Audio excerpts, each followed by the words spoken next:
Baik, bismillahirrahmanirrahim. Assalamualaikum warahmatullahi wabarakatuh. Baiklah, pada kesempatan pagi kali ini, kami dari kelompok 9 Living Al-Quran di pesantren. Hari ini ada saya, Fira Aulia, bersama rekan saya, Fitri Amalia, dan juga Isti Nur Aisyah.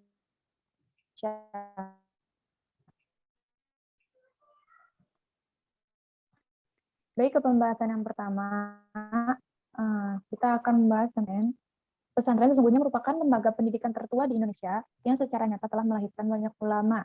Tidak sedikit tokoh Islam lahir dari lembaga pesantren. Kata pesantren berasal dari akar kata santri dengan awalan pe dan akhiran an, yang berarti tempat tinggal para santri. Sedangkan kata santri diduga berasal dari bahasa Sanskerta, yaitu sastri, yang berarti melek huruf, atau dari bahasa Jawa cantrik, yang berarti orang yang mengikuti gurunya kemanapun ia pergi. Istilah lain yang selalu berpasangan dengan pesantren adalah pondok. Menurut Damopoli, kata pondok sebelum tahun 1960-an lebih populer di Jawa dan dengan kata pesantren. Kata pondok berasal dari bahasa Arab yaitu funduk, yang memiliki penginapan atau asrama. Jadi dapat disimpulkan bahwa sebagai tempat tinggal. Dapat sama mengandung substansi sebagai tempat tinggal para santri. Sehingga pemakaian istilah tersebut secara bersamaan yang lazim adalah pondok pesantren merupakan penguatan makna saja. Akan tetapi penggunaan salah satunya juga sudah dianggap cukup untuk mendeskripsikan lembaga pendidikan Islam. Beberapa elemen pesantren yang membedakan dengan lembaga pendidikan yang pertama adalah pondok itu sendiri, yaitu tempat menginap para santri tadi. Yang kedua adalah para santri, yaitu para peserta didik. Yang ketiga,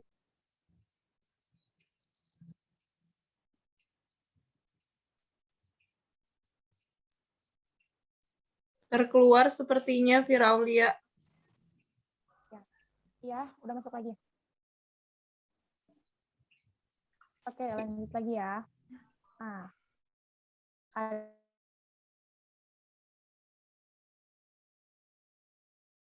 elemen yang lainnya. Yang pertama itu tadi pondok itu sendiri. Yang kedua adalah santrinya. Yang ketiga adalah masjid sarana ibadah, dan pusat kegiatan pesantren. Yang keempat adalah kiai, yaitu tokoh atau sebutan seseorang yang memiliki kelebihan dari sisi agama dan karisma yang dimilikinya. Yang kelima, ada kitab kuning sebagai referensi pokok dalam kajian keislaman. Selanjutnya adalah sejarah pesantren Indonesia yang akan dibahas oleh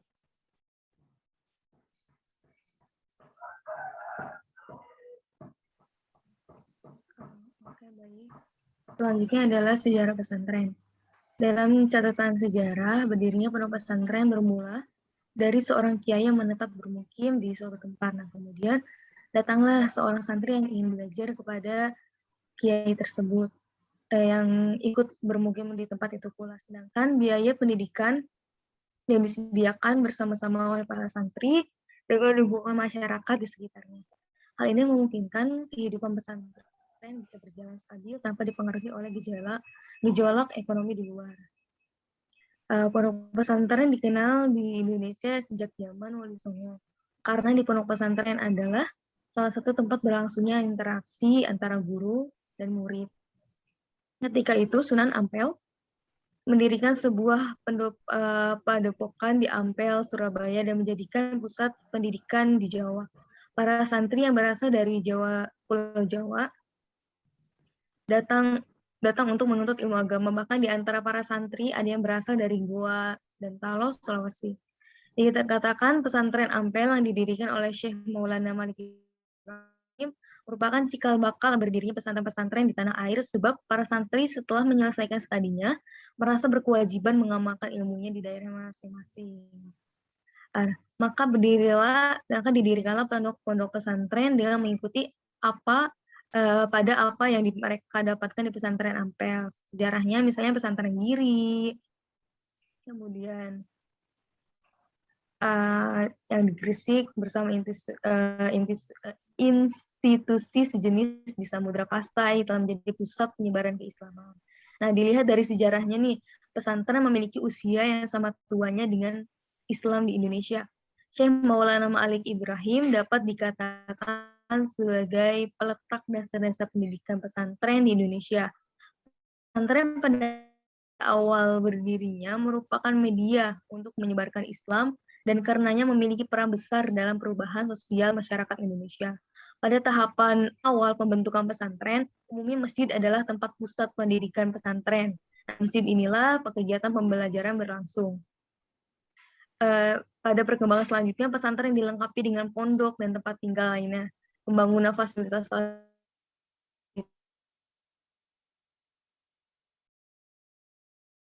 tanahnya, menyumbangkan dana dan material yang diperlukan, hingga menyumbangkan tenaga. Ki Haji Ahmad Dahlan pun mengambil peran yang kemudian mempengaruhi kelahiran pondok pesantren modern seperti Gontor, Ponorogo yang didirikan pada tahun 1926. Pondok ini selain memasukkan sejumlah mata pelajaran umum ke dalam kurikulumnya juga mendorong para santrinya untuk mempelajari bahasa Inggris, bahasa Arab, dan melaksanakan sejumlah ekstrakurikuler seperti olahraga, kesenian, dan lain sebagainya. Dahulu kesederhanaan pesantren itu sangat terlihat, baik dari fisik bangunan, metodenya, terus bahan kajian dan perangkat belajarnya, dan lain sebagainya. Hal itu melatar belakangi kondisi masyarakat dan ekonomi yang ada pada waktu itu. Nah, yang menjadi ciri khas dari lembaga ini adalah keikhlasan yang dimiliki oleh para santri dan kiai. Nah, bentuk keikhlasan ini terlihat dengan tidak dipungutnya biaya sedikit pun. Materi yang dikaji dalam ilmu agama seperti fikih, nahwu, tafsir, dan lain sebagainya, biasanya mereka mempergunakan rujukan kitab Turot atau biasa dikenal dengan kitab kuning. Nah, kitab kuning ini biasanya memandang ilmu nahwu ini sebagai ilmu kunci. Seseorang tidak dapat membaca kitab kuning bila belum menguasai ilmu nahwu. Sedangkan materi fikih, karena dipandang sebagai ilmu sosial yang berhubungan dengan masyarakat, tidak heran bila sebagian pakar menyebut sistem pendidikan Islam pada pesantren dahulu bersifat fikih orient atau nahwu oriented. Nah, seiring berkembangnya pesantren yang semakin pesat, semakin maju, serta dibanjiri oleh kitab-kitab agama berbahasa Arab, maka secara umum model pembelajaran yang dilakukan adalah mengambil bentuk halakoh yang seperti dilakukan di Basra dan Baghdad. Nah, pada pendidikan lokasi pesantren modern ini dahulu tidaklah seperti yang saat ini. Nah, ia lebih menyatu kepada masyarakat, tidak dibatasi oleh komplek yang bangunannya masih kuno dan lain sebagainya. Bentuk ini masih banyak ditemukan pada pesantren-pesantren kecil di desa-desa Banten, Madura, dan lain sebagainya. Biasa disebut pesantren salafi kalau zaman sekarang. Pesantren dengan metode dan keadaan di atas kini telah mengalami reformasi seperti beberapa materi yang banyak, semakin banyak, bervariasi metodenya dan sistem pendidikan pertahanannya. Nah, namun kedemikian, keadaan fisik bangunan dan masa studi telah terjadi perbenahan. Contoh bentuk terakhir kini pondok pesantren di Tubuh Ireng dan Tegalrejo. Setelah Indonesia merdeka nih, pesantren banyak menyumbangkan tokoh-tokoh penting pemerintah seperti Mukti Ali yang dahulu pernah menjabat sebagai Menteri Agama dan lain sebagainya. Nah, ketahanan dan yang ditampilkan pesantren dalam menghadapi laju perkembangan zaman menunjukkan sebagai suatu lembaga pendidikan. Pesantren mampu berdialog dengan zamannya, yang pada gilirannya hal tersebut mampu menumbuhkan harapan bagi masyarakat pada umumnya.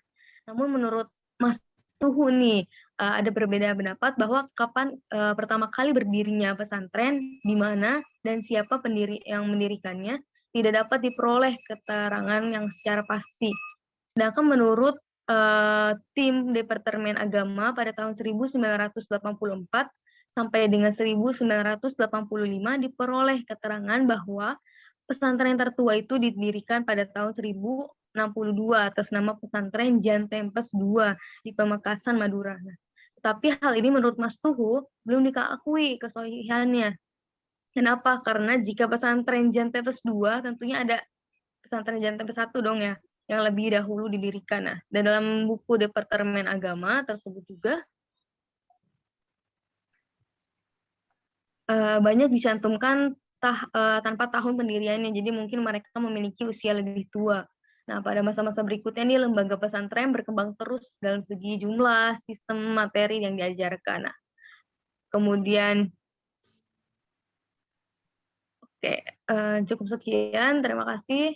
Selanjutnya akan disambung untuk contoh living Quran di pesantren. Pesan selanjutnya yakni contoh living Quran di pesantren.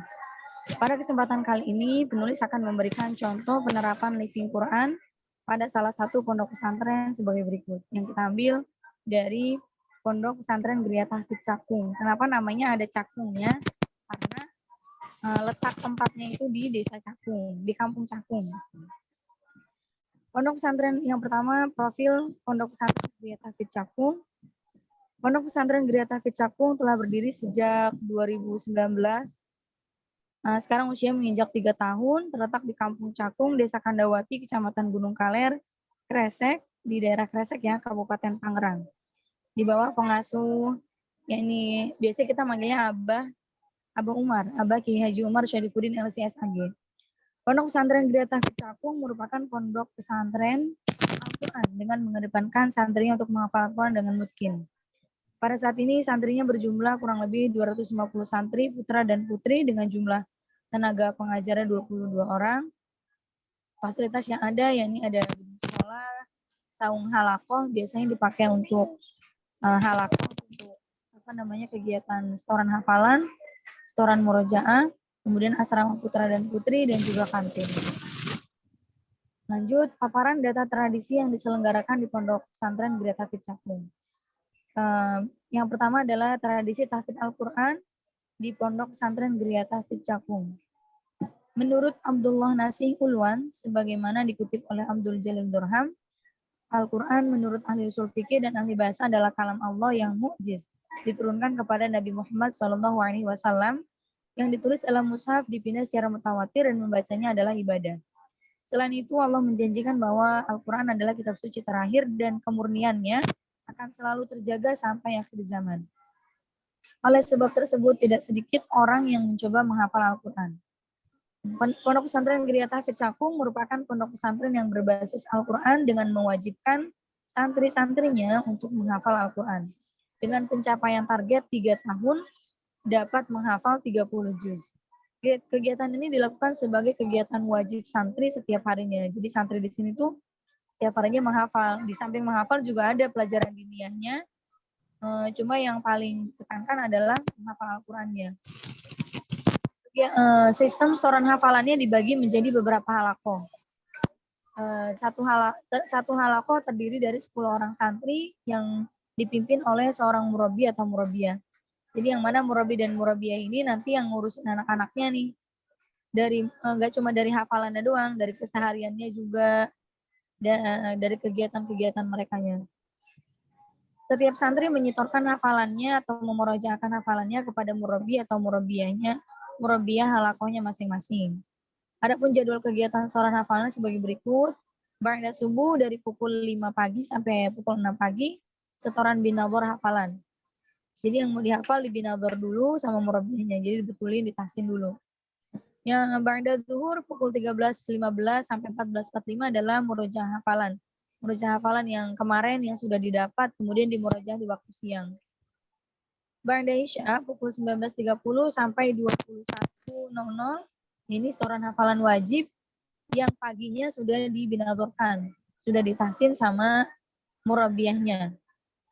Hafalan santri dimulai dari juz 30, kemudian juz 29, 28, 27, dan beberapa surat pilihan yang telah ditetapkan oleh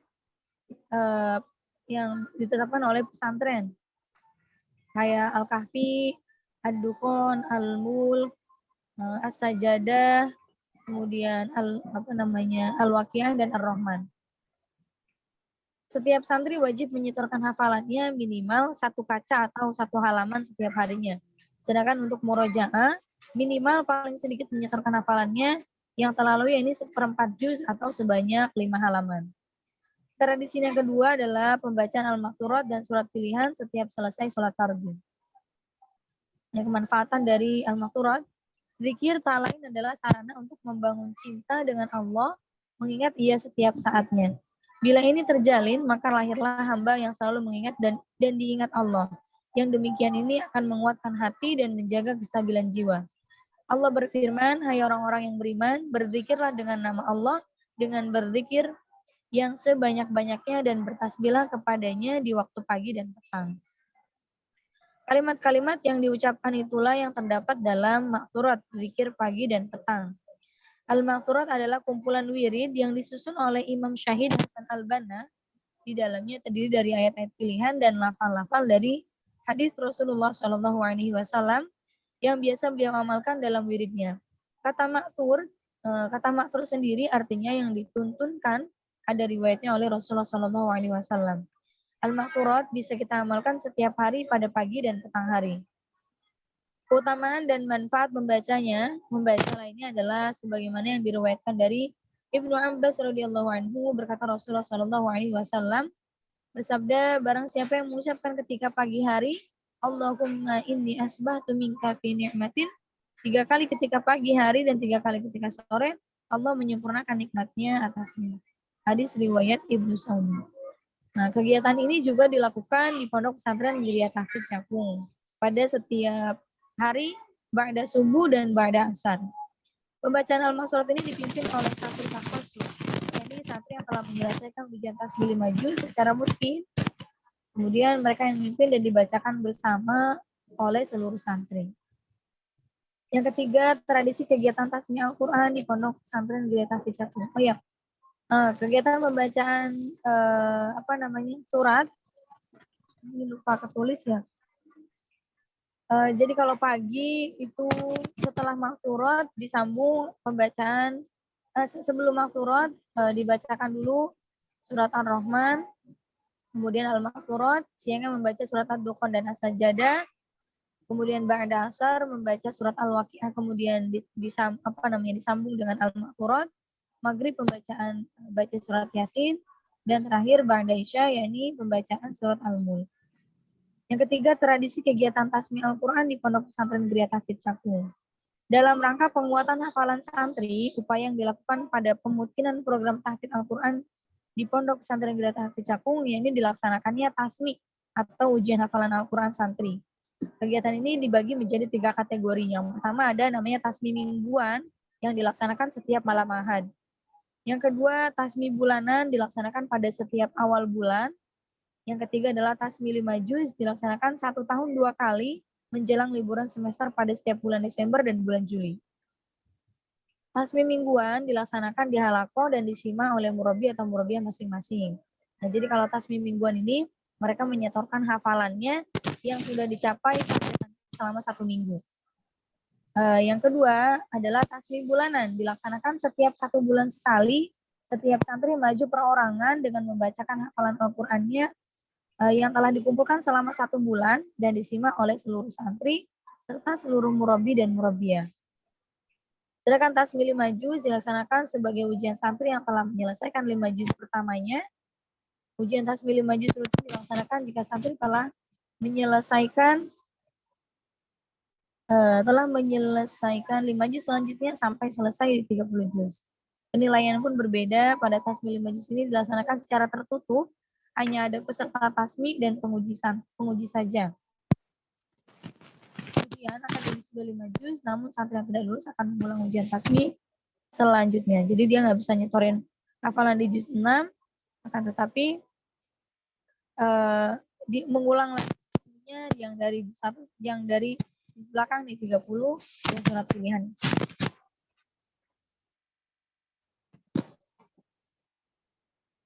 Demikian yang kami presentasikan, barangkali ada yang mau didiskusikan atau ada pertanyaan dari teman-teman.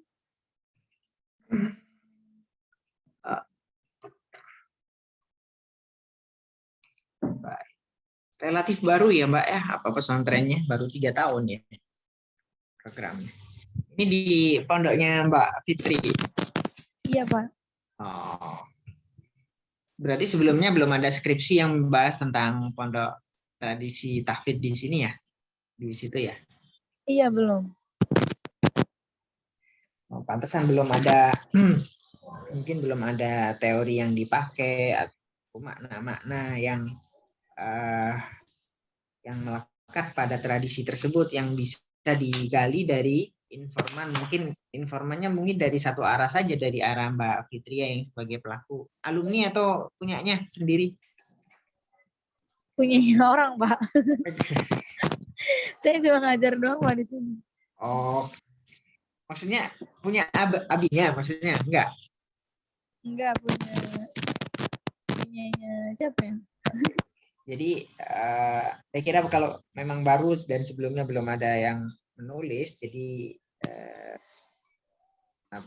pantas kalau belum menggunakan teori. Kalau menggunakan teori nanti terus mengkaji, terus ada observasi, wawancara, pasti nggak selesai ya dalam waktu 2 pekan atau 3 pekan. Jadi bagus ada penjelasan tentang pesantren, sejarahnya, penjelasan contoh. Mungkin terlalu sedikit penjelasan contoh terkait dengan adanya belum ada kan, jadi karena memang baru. Baik, tidak masalah. Jadi penjelasan terkait dengan contoh yang mestinya muncul makna-makna, apakah dalam tahfidz yang mungkin secara umum bisa membuahkan keseimbangan dalam hidup, bekal agama yang mumpuni, yang lebih ketika sering-sering membaca Al-Quran, bahkan dihafalkan, kemudian ketenangan batin muncul, atau mudah memahami pelajaran karena sering membaca Al-Quran, jadi pikirannya menjadi berjernih, seperti itu ya. Itu poin-poin tersebut bisa muncul biasanya karena sudah dilakukan observasi, dilakukan wawancara baik pada guru atau kepada santri. Ya. Jadi belum juga menggunakan pendekatan, baik apakah pendekatan sosiologis, antropologis, atau pendekatan sosiologis ya. Belum juga apakah ada teori yang dipakai, kemudian belum muncul analisis jelas. Kalau memang belum muncul analisis karena belum secara mendalam dikaji. Karena kalau kelihatannya menarik, ada metode-metode baru, kemudian ada nilai-nilai baru yang sebelumnya tidak muncul, bisa dilanjutkan di deskripsi ya Mbak ya. Bisa dilanjut. Baik, mungkin ada diskusi, silakan, ada pertanyaan. Sebelumnya mungkin kalau didiskusikan pesantren itu apakah memang dimulai dari di Wali Songo ya. Tapi kalau ada ayat kan kalau lana fara min kulli firqatin minhum ta'ifatul liyatafaqahu fid din wa liyunziru qaumahum idza raja'u ilaihim la'allahum yahdharun, itu kan menjadi dalil dulu pesantren, ada pesantren ya. Juga kalau namanya ahli sufah, sahabat-sahabat yang nggak punya kediaman, terus tinggalnya di emperan Masjid Nabawi, itu kan juga disebut santri. Kalau kita menyamakan atau mengkiaskan kondisi santri sekarang dengan yang dulu, dari dulu dengan ayat itu juga menjadi dalil bahwa santri atau seorang yang mencari ilmu itu ya dari dulu ada gurunya, ada yang ngajar di masjid itu menjadi santri. Jadi mungkin lebih jauh, bukan hanya dimulai dari dimulai dari Wali Songo, tapi sebelumnya juga sudah ada ya. Tapi memang populernya atau disebutnya kita ke Indonesiaannya ya munculnya setelah Sunan Ampel tadi sejarahnya. Jadi senada dengan ayat yang di surat Al-Mujadilah ya, terakhir itu ya. Bukan Mujadilah, faqra'u ma tayassara alima an sayakunu minkum marda wa akharuna yuqatiluna fi sabilillahi wa akharuna yadribuna fil ardi yabtaguna min fadlillahi wa akharuna yuqatiluna fi sabilillahi faqra'u ma tayassara min. Jadi ada yang berperang, ada yang mencari ilmu, ada yang di rumah saja karena mungkin tidak bisa berperang, ada yang mencari nafkah, gitu ya, ada tugas masing-masing. Silakan ada diskusi Mbak terkait mungkin kalau tema yang dipresentasikan oleh Mbak Fitri ya mungkin sedikit diskusinya karena relatif baru. Silakan ada pertanyaan. Ifna Zulfa hadir.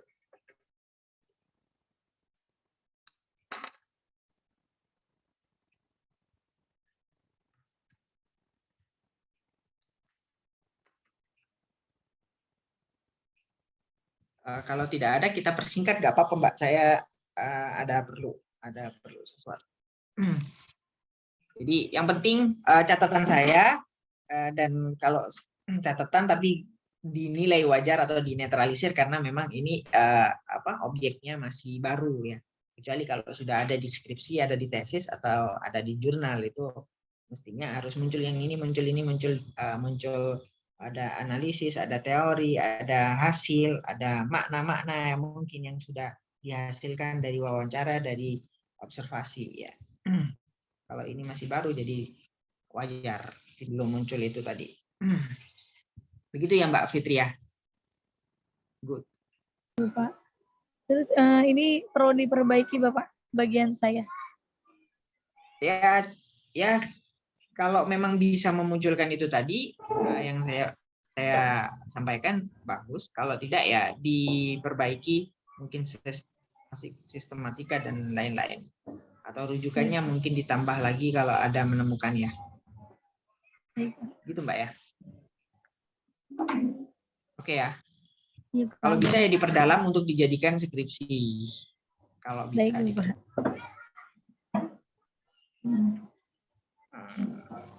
Baik, ada pertanyaan? Ini yang belum terdata hadir. Mbak Elvi Salviana hadir.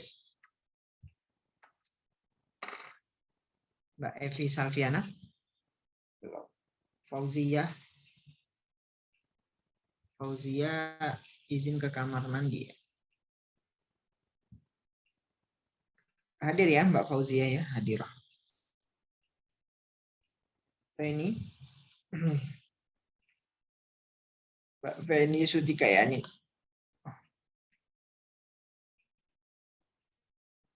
Belum ya. Iliatus Zakia.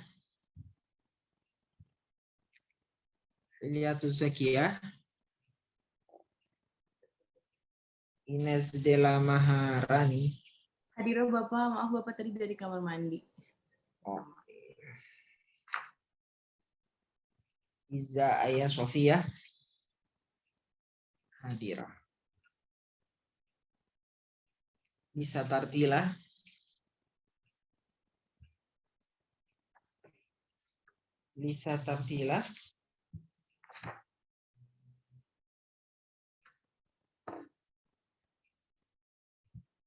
Belum ya. Yang tidak ada 3. 4. Evi Salviana belum. Silakan kalau ada pertanyaan, mungkin 1 atau 2 pertanyaan. Biasanya Mbak Hayatun Nisa ada pertanyaan. Bapak, saya Harfani mau izin bertanya, Pak. Mau juga, hampir aja tak sebut ini namanya. Silakan, Mbak. Bapak, saya mau nanya soal makalah saya yang minggu lalu, yang sama Feni, sama Fauzia dan Juhairia, yang mengenai tentang yang antropologi, Bapak. Itu kan mungkin kita kurang mendalam ya, Pak. Bapak tahu nggak, Pak? Maksudnya kita udah bingung nyari rujukannya di mana gitu, Pak. Makanya kemarin kita kurang mendalam aja gitu membahasnya. Kira-kira Bapak tahu nggak Pak jurnal atau buku yang bisa ngerujuk ke materi tersebut? Gitu Pak. Kan ada satu jurnal membahas Living Quran perspektif antropologi, itu bisa juga jadikan rujukan, Pak. Belum saya kirim di kelas B. Belum saya kirim. Paling tidak yaitu Al-Quran kemudian diamalkan seseorang itu adalah seseorang yang diberi perangkat oleh Tuhan oleh Allah Subhanahu wa taala sebagai makhluk yang berakal, kemudian bersosial. Pasti bersosial itu ada pengaruh dari satu orang ke orang lain, saling mempengaruhi. Kemudian sebelumnya ia bisa berpikir, kemudian bisa menganalisis, bisa mengamalkan sesuatu yang ia ketahui, mengekspresikan dengan ekspresi yang berbeda-beda, itu menjadi objek daripada kajian antropologi. Makanya kemudian banyak muncul penafsiran, banyak muncul tradisi-tradisi, begitu Mbak. Jadi nanti coba bisa saya kirim nanti. Baik Bapak, terima kasih.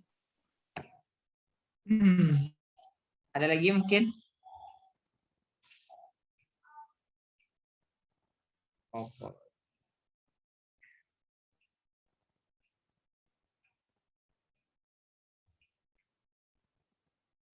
Kita bisa akhiri di 8.30. Silakan, ada mungkin 8 menit lagi. Pak Fitri mau tanya, Pak. Nah, Untuk baik. makalah minggu depan, itu kan materinya mengenai Al-Quran dan keindahan. Penerapan Living Quran kami berarti cukup mewawancarai aja ya, Pak? Apa ada yang lain? Begini, kalau tema-tema pertemuan ke-11, 12, 13, 14 itu coba saja cari skripsi, jurnal, atau tesis yang mengenai tentang tema. Kalau ini, misal ini adalah Al-Quran dan Al-Quran di pesantren, ya udah skripsi tentang Living Quran di pesantren. Sedangkan besok Mbak Fitria, Al-Quran dan keindahan, coba cari jurnal atau cari skripsi tentang Al-Quran dijadikan objek keindahan, dianalisis dengan analisis penelitian Living Quran, gitu saja. Tapi kalau bisa kayak Mbak, Ya. Baik Pak, baik. Mbak Fitri tadi ya, bisa baru sama sekali baru, itu bagus, meskipun belum sampai tahap sempurna, dan tidak sempurna itu wajar karena kalau Living Quran nggak mungkin dikerjain cuma 2 minggu. Kecuali ada data-data sebelumnya. Begitu Mbak. Jadi tidak harus baru. Coba cari tentang MTQ, misal sejarah MTQ atau Living Quran. Atau kemarin juga ada tesis yang saya jadikan contoh, bisa tuh dipresentasikan secara lengkap. Resepsi eksegesis, resepsi estetis dalam pembacaan tahlil dan khatmil Quran di Lombok gitu ya. Itu juga bisa. Itu kan ada estetisnya karena memandang Al-Quran sebagai suatu hal yang indah, kemudian diekspresikan secara indah, tahlilannya indah, kemudian ada khataman-khataman yang mungkin di situ ada tilawah-tilawahnya. Makanya kemudian menggunakan analisis resepsi estetis ya. Begitu Mbak Fitri ya.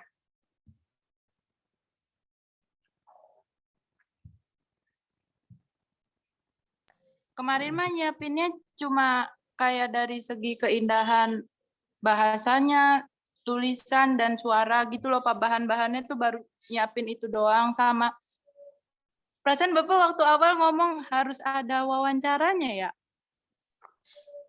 Harus ada wawancara itu karena kalau penelitian Living Quran harus ada wawancara, tapi ini tidak, cari saja skripsi atau jurnal tentang keindahan. Kesusahan kalau jadi, nanti ada wawancara. Kenapa? Terlalu lama nanti. Kesusahan nanti kalau ada wawancara. Gitu? Iya, nyampe udah nyiapin pertanyaan-pertanyaannya juga, bahkan udah satu narasumber udah kami wawancarai. Oke. Ya temen IIKI juga sih Pak. Iya. Kemarin apa namanya? Iya ada. Ini Mbak Fitria ya? Pakai buat Google Form juga. Pakai Google Form. Jadi nggak usah pakai penelitian yang baru. Siapa? Ini mana tuh? Tidak, jangan. Iya, bagus sekali, mantap sekali. Bentar, Mbak Naska ini sampai membuat Google Form ini tentang Living Quran, Al-Quran dan keindahan, tentang MTQ. Ya bagus kalau memang diseriusin seperti ini. Tapi tidak, karena ini hanya menjanjikan contoh. Oh, contoh Al-Quran dan keindahan itu contohnya nanti seperti ini loh, gitu loh. Jadi coba lihat di jurnal, lihat deskripsi dan yang lain-lain ya terkait tema itu. Nggak usah yang baru, karena kalau baru lama. Misal ini kemarin tadi malam curhat Mbak Naska nih kelas apa ya Mbak Naska? 7C besok, yang besok. Buat Google Form, ada pertanyaan-pertanyaan terkait ini. Ada tema, dia membuat tema efektivitas seni kaligrafi dalam apa ini? Dalam meningkatkan kreativitas anggota kaligrafi UKM LSBM IIKI Jakarta. Jadi Mbak Naska ini coba buat Google Form, ada pertanyaan-pertanyaan. Bagus sekali mestinya. Dan baru paham kalau tidak usah membuat makalah baru, cukup merangkum, cukup meresum dari makalah-makalah sebelumnya. Poin-poin yang penting harus dimunculkan dalam makalah Mbak-mbak sekalian.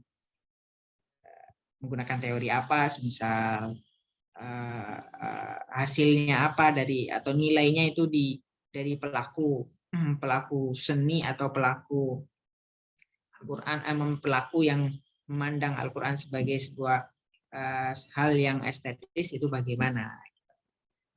Mungkin kalau ada riwayat jadi muncul. Jadi itu kalau sudah ada deskripsi jadi atau jurnal yang sudah jadi, coba itu aja dipakai.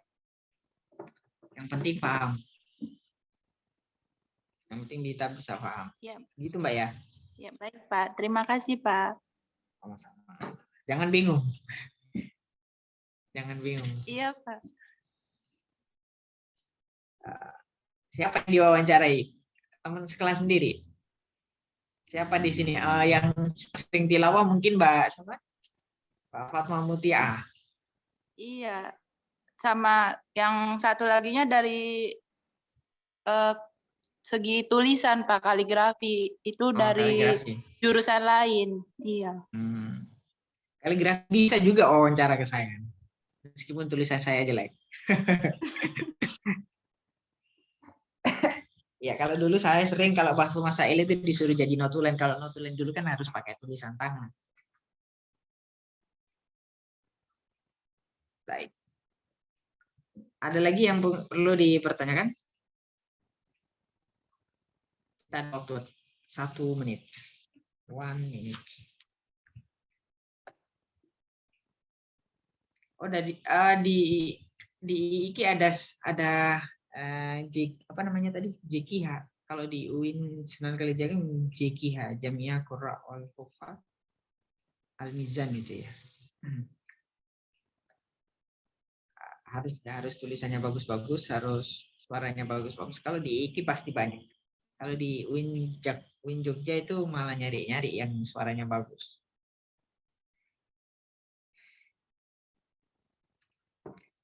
Cukup? Coba saya kasihan kalau dianggap tidak hadir. Saya tanya sekali lagi, Mbak siapa namanya? Evi Salviana, nggak ada keterangan? Hadir Bapak.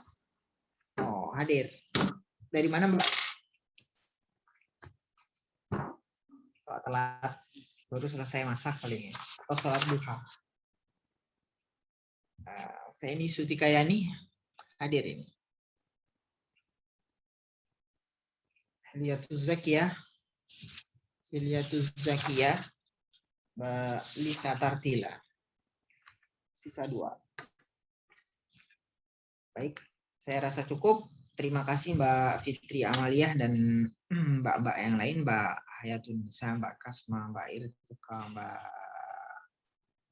Hadiyatin, Fauzia, Fahmi Islami, Fatina, Fatma, Tia, Hasna, Kira, dan lain-lain. Kita ketemu lagi minggu depan. Mohon maaf kalau ada kurang-kurangnya. Akhirul kalam wal afu minkum. Wassalamualaikum warahmatullahi wabarakatuh. Waalaikumsalam Waalaikumsalam warahmatullahi wabarakatuh. Terima kasih semua. Bapak. warahmatullahi Kasih, Pak.